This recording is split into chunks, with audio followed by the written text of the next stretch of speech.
We are in the midst of the changing of the guard in the NBA. Like, I've talked about this, right? About this new wave of players, Victor Wembanyama, Chet Holmgren, even if you want to include players like Luka Doncic, you know what I'm saying, SGA, Tyrese Halliburton, like, there is a shift happening. And I think Victor honestly is the catalyst of the new guard. But the catalyst undoubtedly of the old guard is LeBron James.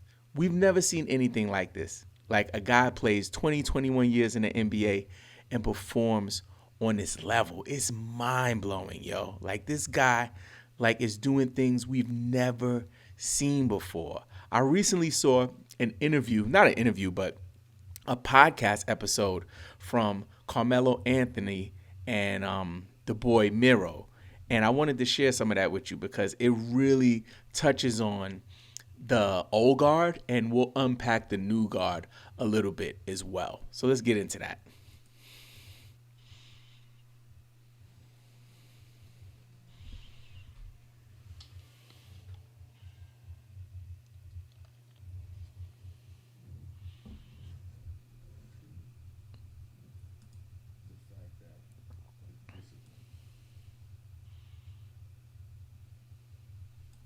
You see Bron? Bro, year 21, out here doing it. Steph, out here doing it. That's what I told you when we was at that game. That's some old. I mean, them niggas is old. I mean, not, you know what I mean? But all the old niggas is taking over, man. Like, we still here. Like, they still there. They still here cooking, bro. Like, Bron, not cooking. Steph, KD, CP. all past 35. Yeah. You know what I'm saying? I mean, a lot of others. You know what I mean? And to me, the thing is, like, it ain't used to be like that, bro. If you was past 30-something and you went to another team, like, bro. It was over. We was talking about this shit before. Hakeem in the Raptors jersey, bro, that shit, that's like sacrilegious, B. Like, that's crazy. A fact, man. Came in the Raptors jersey. T-Mac in the Spurs jersey. Pat in the Sonics Shaq jersey. in the Cleveland jersey. In the Celtics jersey. And the Celtics jersey was crazy. That shit was crazy. I said, nigga, you too big to be with. That's facts, though. Like, seeing your favorite players who've been with a team for so many years, like, put on the uniform for another team. Like, Olajuwon, I forgot Olajuwon played for the Raptors. That's nasty. Ugh. I think there's a couple other ones, too, but I think Shaq, towards the end of his career, he was just jumping around. He had a Celtics jersey, a Suns jersey. He played with LeBron in Cleveland. Like, that was a bad look. That was a bad look. You know that green. Me in a Houston jersey. Yo. I like that you called that out, Like, Melo. honestly, like, I got to give myself that. Like, yo, Melo, you was nasty in that jersey. I was like, no, but I'm saying these things because I always thought about these things. I was always, like, you know, subconscious about, like, yo, I'm not doing that. Right. I'm not going down that path. When it's time for me to go, I'm out. Yeah. If they start moving, I'm out. I'm done. Yeah. So I've never wanted to see myself in, like, certain jerseys. Like, yeah, it's like, bro, if that's I put the a Pelicans fan. jersey on. That's still the fan. Like, real talk, though, when I think about Melo, I see Melo in a New York Knicks jersey. Let me know in the comments if you agree. When you think about Carmelo Anthony, what do you envision? Sometimes I see Nuggets Melo, but even Nuggets Melo, it wasn't the same, you know, as what he did in New York, his run in New York. And again, he never was able to get a championship, but I think it's really dope that he was riding for the city. And that's what I remember about Melo. Right? That's how you know that I really love the game and, like, fuck with the game, because I'm still a fan to know I don't want to see Pat Ewing in Orlando and Seattle. Like, I don't want to see them. Like, I didn't want to see MJ with the Wizards. Ugh. You know what I'm saying? MJ with the Wizards was nasty. I didn't want to see that. I think it's It's a lot, man. It's that AI era too. Memphis, I didn't want to see that. Bro. AI with Memphis and with the Pistons was nasty. I'm just saying.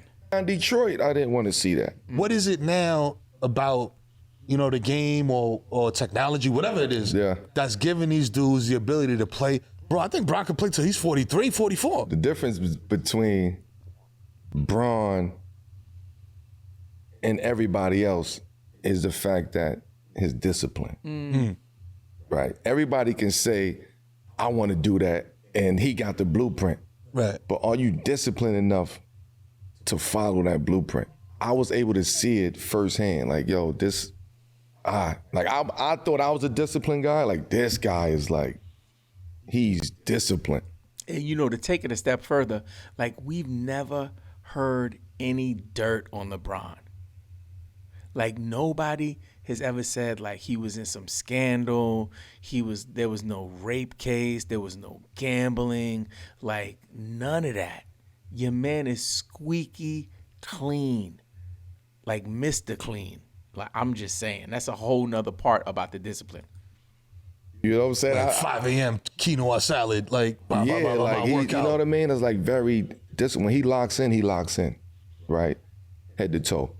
And for an athlete that's inspiring to him, that think, oh, I can do 20 years, and it takes a lot to do that. You know what I mean? There's not too many people that say they played 2 decades in a sport that is only 75 years old. 75 years old. And we 38, 39 years old. So when you do the knowledge on that, it's like, oh, this is crazy. This is different, bro. Also resources, right? I don't think them old guys, the former players. They were smoking bogeys and shit. I remember watching bogeys. They was smoking bogeys. They was pulling up to the game with the Newports. Oh, that's good. No way they can play those 20 years. So the ones who did it was considered Iron Men. Right. You know what I'm saying? Big Kevin Willis. Kevin Willis, bro, he looked like a bouncer. Years. You know what I'm saying? That Kevin Willis looked like a bouncer. You know, J Kidd and Cole, like those, they really did it at Chauncey Billups, took care of their bodies. Yeah. You know what I'm saying? I played 19 years in the NBA. I never had a major injury. I can knock on wood and say that, which helped that. But it was also a time I had to take care, like, stand on business. Like, my body is the most important thing. It's a temple, B. Before, it was like, you know what I mean? We're going to turn up a little bit. We gotta come back at that 4, go practice. Yeah, you know what I mean? Games at 9 o'clock. Who we play tonight? Oh, I'm going to get some rest tonight. We gonna get some rest tonight. I knew I had to get rest for. You know what I'm saying? I was about to say, I was like, I know. I knew I had to get rest for. So you saying like Bron's like his dedication, like the discipline, what does that really look like? You know what I'm saying? Because it's like, that could mean, he's just eating right or he's working out. I mean, we all supposed to be disciplined, right? As an athlete. It's just a different level that only certain people know. That only certain people is willing to go. Yeah. To those heights, right? To be successful, right? But I would even take it beyond basketball, right? That takes a certain level of discipline. Like LeBron taking care of his body might be you know what I'm saying? Whatever your, mission is or your goal is having that kind of commitment and that kind of dedication to making sure that you're staying on top of your game. For me, I'm creating content, right?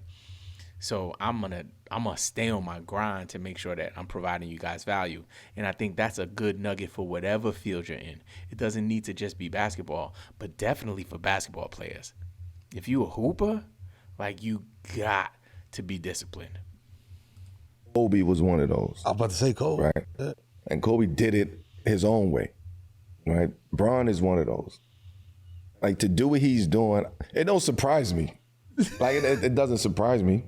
Because I was able to see the work firsthand, like how he deal with it, how he go through the process, how he lock in, what's his discipline level, when it's time to shut down, eat right, when it's time to this part of the season, these 20 games, it's more to it than just eating right and going to sleep at night. Right. You know what I mean? And drinking water. It's a discipline. Like you got to wake up on it. You got to, every step of the way, got to be organized, got to be structured. Bro. Like, you always got to be thinking different ways to be better. Yeah. That man almost 40 years old. It ain't just the strength, the discipline of the psyche to know what game I could play with what team and what player. And who's around me, all that type of shit. What I can do with this team. I can't play Phoenix like this the same way I play Memphis. I can't play Memphis the same way that I play Like it's just or discipline comes with the mentality. Discipline comes with the physical part of it. Like discipline comes in all shapes and forms. And with him, he's been doing it for so long. Bro, and right? So for somebody to say, I'm gonna follow that blueprint, how long are you willing to follow that blueprint? 5 years, 2 years? You got it in you? You got it in you to follow this shit for decades, 2 decades. Nah. Bro, I knew Bron was different, bro, because I seen like a video of like his training, like him training. And this motherfucker was standing on one of them like yoga balls. Yeah. Like the balance balls, whatever, with them 2 big ass ropes. And he was just going in. Yeah, like, he's different. I'm like, I mean, bro, what the fuck? I never even seen that workout before. You gotta take your hat off to him. Like the shit that, it's not even on the court shit for me. Like the shit that he do during the game is like, I just know I know how he prepares himself to go to war. When you have that type of discipline, that's the art of war. Yeah, that's the art of war right there. To have that discipline and be able to go out there and understand the whole landscape of what's going on, not just the game on the court. I'm talking about arena. I'm talking about fans. I'm talking like he's engaged. You know everything, bro. He's like, yo, this. So he can never tell me that he don't know something. You can never tell you don't know something, champ. You my brother. Tell me I don't know, you never tell you don't know something.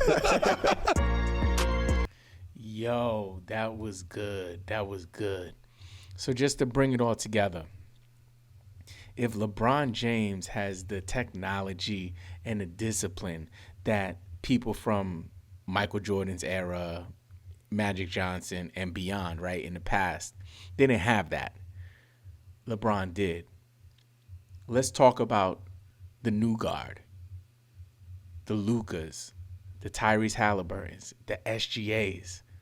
You know what I'm saying? Maybe Jokic and Embiid is they're in a different era almost, or a different, set. But these young guys, these 22-year-old, 23-year-old guys, Wemby, Chet Holmgren, if they can stay healthy, they have the ability to create an influx of talent that will blow away anything we've seen. Like right now, LeBron is the gold standard for longevity. People always talk about the GOAT. They talk about Jordan. They talk about LeBron. Some people like myself talk about Kareem, and you have your own criteria. For me, when I have those discussions, I always like to have a criteria so we can have a discussion on a balanced playing field, right? But for when it comes to these new age, new guard, young players, do you guys think when it comes to these new age players, do you think that having access to the technology that LeBron had access to, maybe even developing the mindset that Kobe Bryant had with the Mamba mentality, and then taking some of the stuff that LeBron had, combining it together, do you think that players like Victor Wembanyama and Chet Holmgren can be as great or greater than LeBron James? Let me know what you think in the comments.